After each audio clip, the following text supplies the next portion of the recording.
Hey there, you're listening to BD4, where there's no better way to get your Yankees and Knicks analysis. Yanks every series, Knicks every game, and MMA on occasion. Here's your host, RJ Carbone.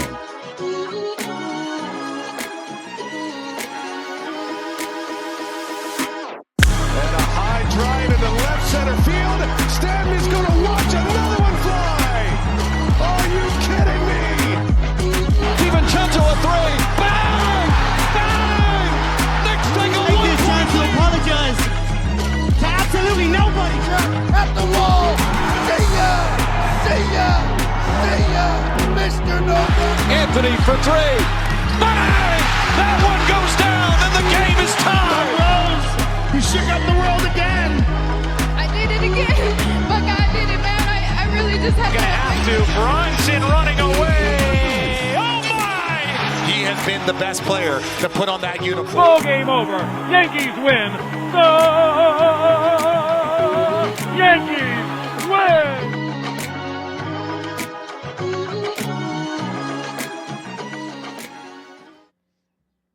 Okay. Welcome, everybody. Episode 881 of the podcast. We're talking New York Yankees. Skipped the last series against the Toronto Blue Jays. Not because I've been busy, just because I didn't give a shit. I felt like I shouldn't have put my attention towards this team for the betterness of my health. And honestly, I don't really want to hop on here and talk about losing 2 out of 3 in the Subway Series this past weekend. It's Sunday night as I record, but I'm gonna, because it's been a minute.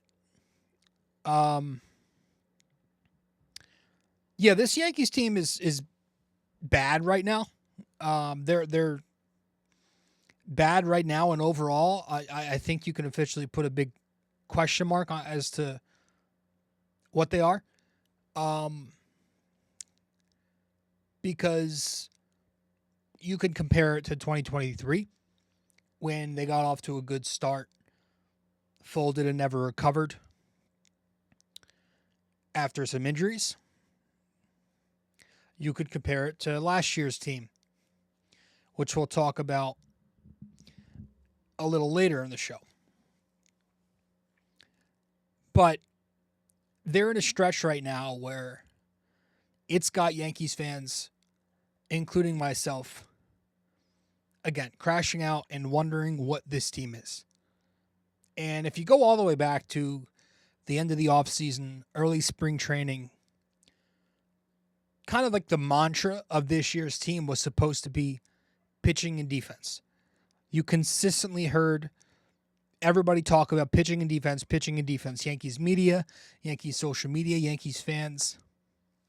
Pitching and defense is going to be how this team wins. In particular, the bullpen, right? It's kind of ironic how those have been the key factors into the 41 losses that the Yankees already have this year, and the biggest factor in the losses of late. And we'll get to the pitching part in a bit, but it's the defense part that I want to touch on, because that is how the Yankees were exposed in the postseason against the Dodgers last year. Fundamental stuff. And the lack of coaching has been glaringly obvious because it's been going on forever under the Aaron Boone regime. This is all stuff that happens every night. If you're a Yankees fan who watches every single game or follows every game, listens to every game, if you pay attention to the team every game, you see this team giving away bases nightly because they cannot execute little things. Whether it's wild pitches and pass balls and catcher's interferences, happens all the time, and runners advance. Whether it's simply fielding a ball nonchalantly, like we so often see Trent Grisham and Jason Dominguez do. It advances runners. You saw that Saturday with Grisham. Volpe at shortstop. Missing plays in the hole consistently. Making weak throws consistently. On Saturday, he pulled Bellinger off the bag, almost gave up another base. Today, he pulls Goldschmidt off the bag. He's got a crow hop twice before he makes a simple routine throw. Consistently allowing extra base runners. It's the alarming lack of awareness that they're displaying in the field that just grants free bases consistently. Missed assignments on relays and cutoff plays. What bag to cover when that throw comes in from the outfield. They also never know when to cover. Volpe and Jazz consistently screwing up when throws come in from the outfield. That kind of stuff isn't like a trade deadline thing. It's not a thing you could just fix. You can alleviate it. You can stop playing guys out of position. Jazz Chisholm doesn't know the third base position, so don't play him there. That's it. I don't care if you're afraid to hurt somebody's feelings, because that's part of being a manager. You become a manager because you're expected to be able to handle a clubhouse like that, to be able to make tough decisions that do hurt people's feelings. That's your job. Tough decisions like telling your veteran second baseman, DJ LeMahieu, hey, this is what's best for the team, so that's what we're going to do. That's your job, Aaron Boone. You stuck him at third base in a position he never played before, never knew, in the middle of a boom or bust season last year trying to win a chip. Didn't work, and you're doing the same thing again this year. Every single night with Jazz Chisholm at third base, he's not covering the bag, he's late to the bag on a relay. Watch the Toronto and Boston series again. On Saturday, yesterday, he doesn't cover the third base bag when Wells makes a throw down the third. No one's there. He catches it 5 feet behind the bag. So yes, it's the simple fielding balls. He's got some poor footwork, which will lead to bad throws because he's not a third baseman. But he threw away a routine ground ball on Saturday, by the way. But it's to me, it's the X's and O's stuff. It's the stuff you learn when you get to high school. They give you packets to take home from baseball practice of where to be on relay plays. Are you the cutoff? Are you covering the bag? Are you backing up this base? Teams prey. They prey on these flaws because the Yankees lack IQ. They lack fundamentals. They consistently make mistakes. The Dodgers went public about this after the World Series. They laughed on podcasts and interviews. Boston is another team who scouts the Yankees perfectly because they know what's up. So all of these teams will run on the Yankees, and they're going to put the ball in play on the Yankees because they know if you force the Yankees to play baseball, you'll be okay because they're so ill-equipped to do it. And it's insane to me. It's wild to me how that's not been fixed yet. After how loud, again, it got last year. It's an organizational issue, but they do need to be coached. This does need to be enforced more. Or else they're going to keep making these mistakes as they've been. But hey, under this guy, and I'm not trying to put all the blame on Boone, but under him, it's all good, right? It's just baseball. It's right in front of us. That's my problem with him. A lot of people like to mention the managing stuff, the baseball stuff, the bullpen decision-making, the lineups. No. Whatever. This is why I've never liked Boone. It's the lackadaisical mentality.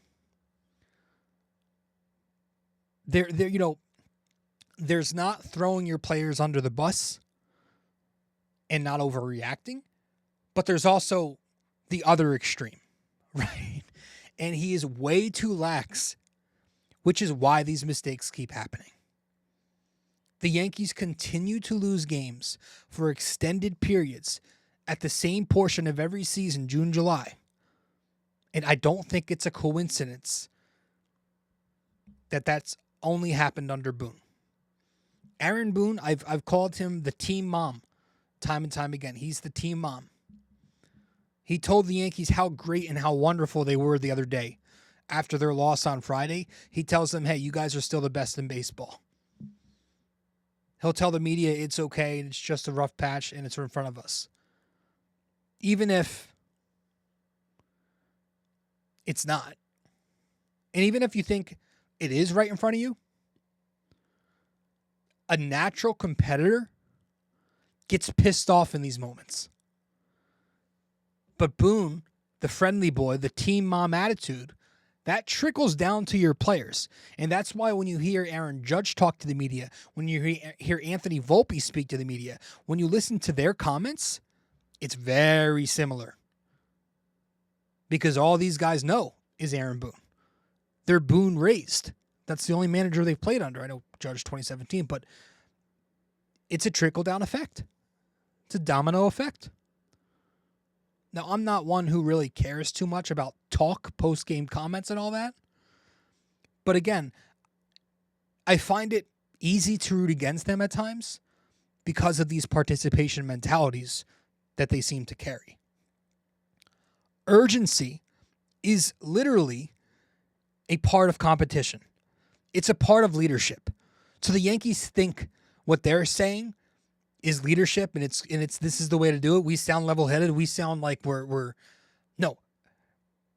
That's not what leadership and urgency is. There's another part of it we need to show as well, and you're not showing that enough. Now, a lot of Yankees fans want the organization to speak out. They want to hear from the front office, Cashman, House, Steinbrenner, a lot of people want. I'm not going to lie to you. Sure. To be honest, I don't really want to hear from them right now. Like, I feel like if I had to sit there and watch a 15-minute presser of Cashman speaking to the media, it would only make me that much more furious. Because I know, and you know too, that the only thing we would get out of him would be the typical PC answers, the typical Yankees propaganda, the typical jargon, and he'll throw in some bullshit Star Wars analogy that he usually does.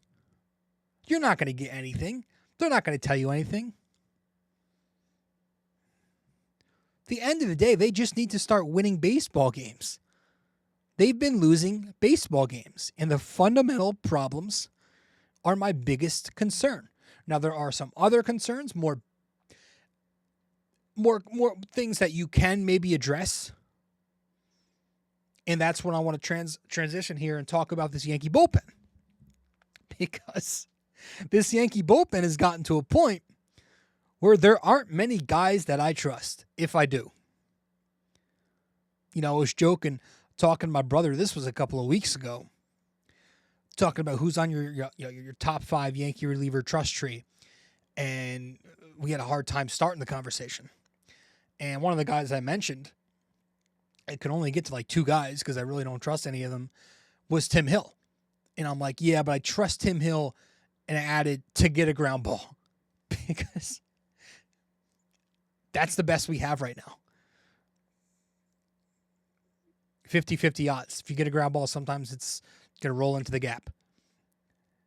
There's nobody I trust to get outs that I know is going to get outs. And it needs help, period. Like, it really sucks that Jay Cousins got Tommy John surgery. That's terrible news for them because he was expected to be a big piece to the second half. It really sucks that Fernando Cruz cannot stay on the field to save his life, that he's not going to be a part of this team until maybe mid-late September. But I think what's most important to me is this bullpen. Yes, they've gotten more swing and miss, which was their biggest problem last year, but the velocity in the bullpen is still very weak. Velocity is very important to me, especially from a bullpen. It's something we talked about last season a little bit. We talked about it in the offseason. We talked about it at the beginning of this season, and we're talking about it now because it's not yet been addressed. The Yankees bullpen ranks 26th in fastball velocity. Folks, there are 30 teams in the league. They rank 26th in fastball velo, averaging 93 miles an hour. The only teams that are worse than them, Cleveland, Texas, Baltimore, Miami. So 4 teams below 500. So yeah, the Yankee bullpen does get a lot more strikeouts now. They're 5th in K rate. But since they lack velocity, they're also 4th in walk rate because they're scared to come inside with the fastball. They throw the least amount of pitches inside the zone because they're constantly throwing breaking balls and off speed. They're 7th. They've got the 7th highest ground ball rate because softer throwing pitchers are going to yield weaker contact. That's not great because, again, ground balls find holes for ground ball base hits. And the Yankee infield defense is not great. So you're relying on ground ball pitchers, Leiter, Williams, Loizaga, Tim Hill. So when you're not getting strikeouts, you're getting ground ball outs or ground balls. So I wish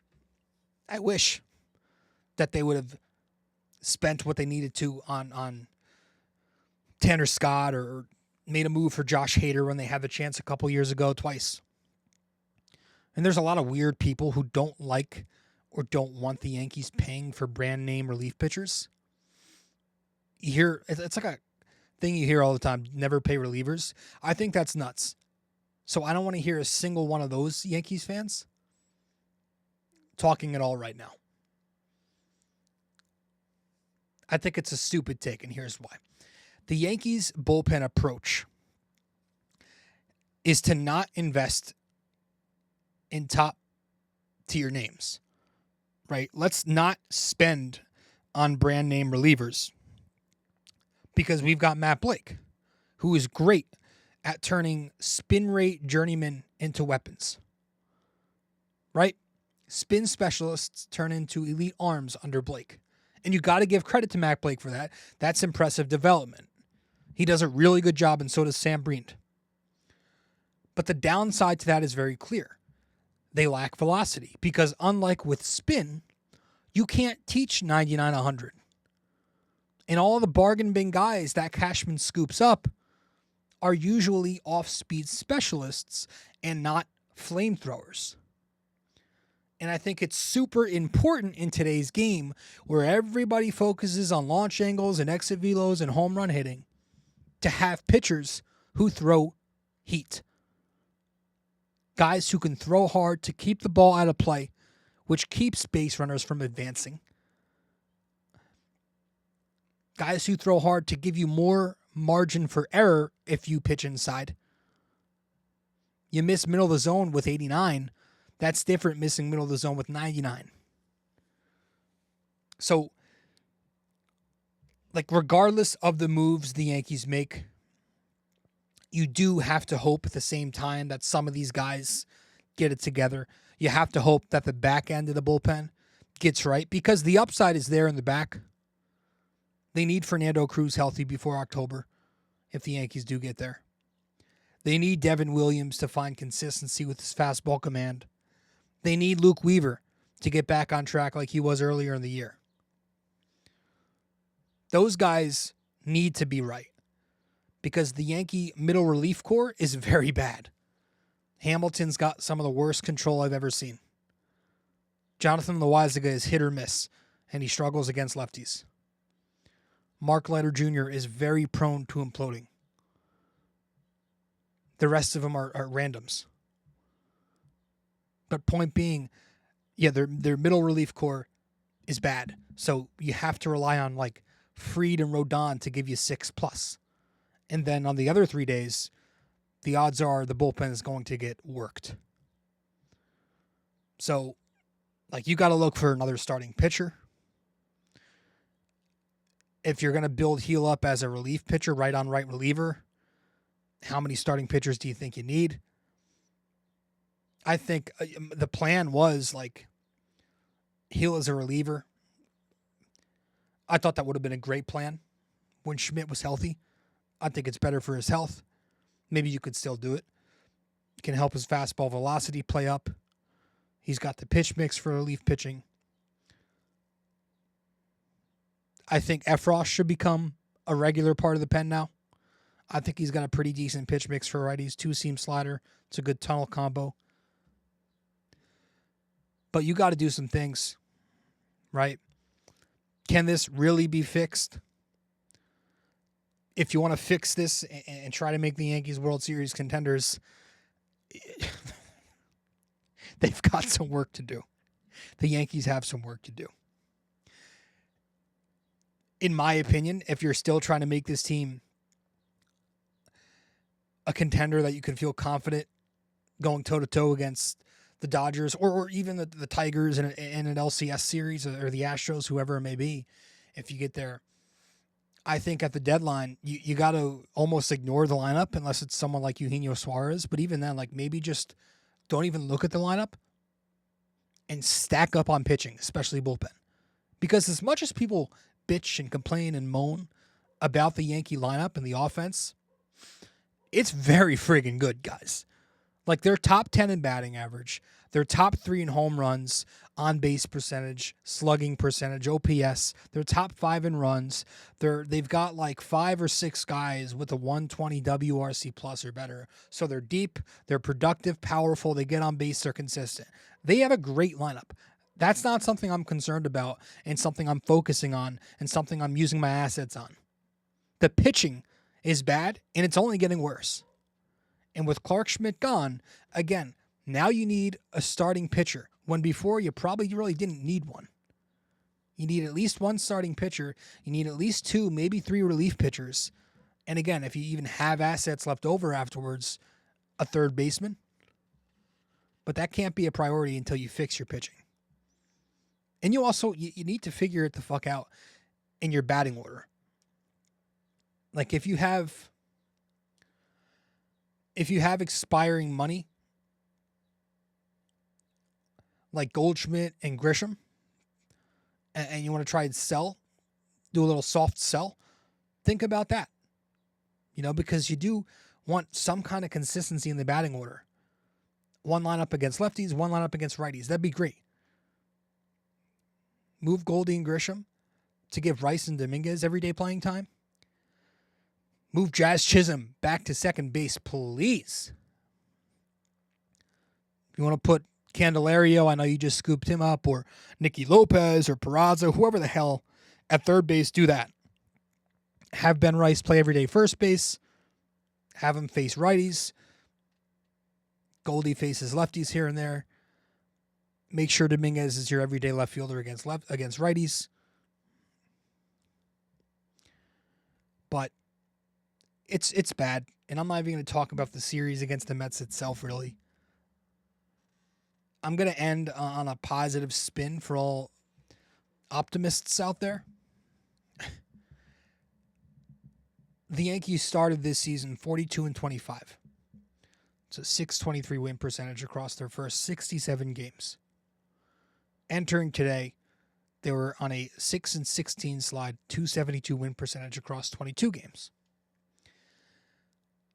Last season, the Yankees started 50-22, a .694 win percentage in their first 72 games. They then went on a 10-23 slide, .303 win percentage in their next 33 games, and they came out of it. They came out of that skid by going 34-23, .600 the rest of the way, finishing with 94 wins, the American League East Division, and the American League pennant. Obviously, things ended the way they did, and obviously, during last season, Baltimore also did a ton of losing while the Yankees were losing, and Toronto and Tampa are kind of winning right now. point being, we've seen them overcome a month-and-a-half stretch before. My true concern lies in the pitching staff, and it lies in fundamentals. Fundamentals, I don't think can be fixed like a roster can. And the pitching staff is super flawed and super banged up. It's getting to a point where the confidence I had for a couple of months there is damn near gone, if not. And now I feel like we're at the same place that we always eventually arrive in, whereas we just have to hope and pray that things go damn near perfectly the rest of the way in order for the Yankees to have a chance to win it all. So, yeah, I'll tip my cap this series to Max Fried for picking up the only win. 5 innings, 3 runs. He was not great. 13 tips of the cap this year for Max Fried. Need to see him start dominating playoff lineups a little more consistently. Same with Carlos Rodon, who got lit up on Saturday. But Fried has been awesome for the majority of the year. Tim Hill, tip my cap to him. He came in twice this series. Clean scoreless innings in both. 5 tips of the cap for him this year. Cody Bellinger. Another great series. Productive offensively. Doubles, homers, RBIs. Getting on base. In the defense. Played some first base this series. Looked good. Some picks. The play he made in left field today to save the Yankees' ass. Catching that ball. Just barely getting glove on it to catch it. And then throwing out the runner at first base to double him up with Leiter on the mound. It looked like, if Dominguez is out there, that doesn't happen. And you got guys on first and second. Great series from Bellinger. Second tip of the cap this year for him. That's all I got. So what we're going to do is head to a break real quick, get back and wrap it up with our trivia, and we'll talk about what's coming up next when we return from break. Stay with us here on the podcast, episode 881 of BD4. Be back in a sec. Quick break here, guys. Stay connected with BD4 on social media.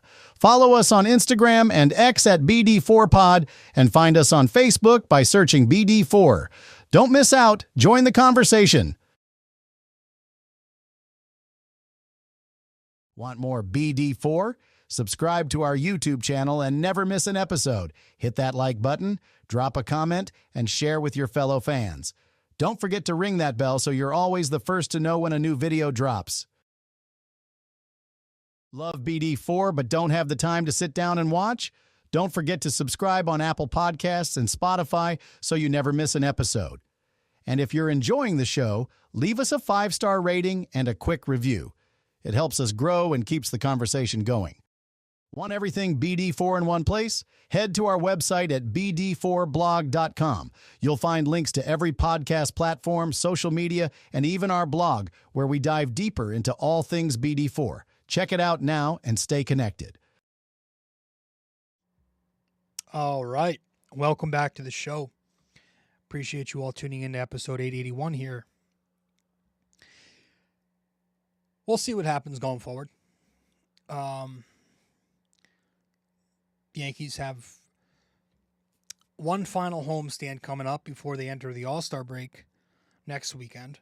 They have a day off tomorrow, but then they begin their final homestand against Seattle for 3, and I think the Chicago Cubs come in town for 3 more. So, I would say strength of schedule.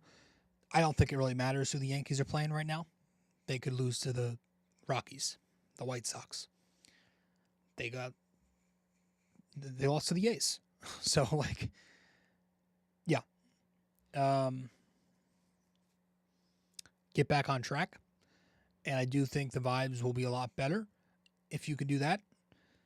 Wins do a lot for a fan base. But as for their long-term potential this year, don't know if I'm ever going to be back to where I was, at the end of May. I'll definitely be in a better state at some point this season because I know the Yankees will get back to. I don't know. Will they? We'll see if they get back to winning because they are 3 back of the division.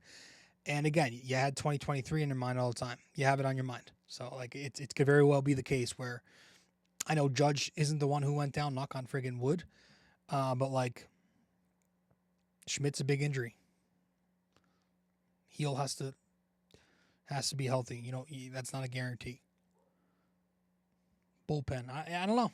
There is a floor here that's very realistic as well as the ceiling. So we'll see. That's what I'll end on here. We'll see. Let's wrap this one up with our trivia question. Now, our trivia question for this one, since we did not cover the Toronto series, this was a question about the Blue Jays. Which Yankees slugger from 2010 to 2013 later played for the Blue Jays in 2018? Which Yankees slugger from 2010 to 2013 later played for the Blue Jays in 2018? All right, so let me know the answer wherever you can reach me. I appreciate you all tuning in as always. I'm out of here. Later. Well, if you made it this far, that means you listened to or watched the entire episode. Thank you. Just remember to follow, subscribe, download, rate and review, and all that fun stuff to help out the podcast. And I will see you in the next episode of BD4.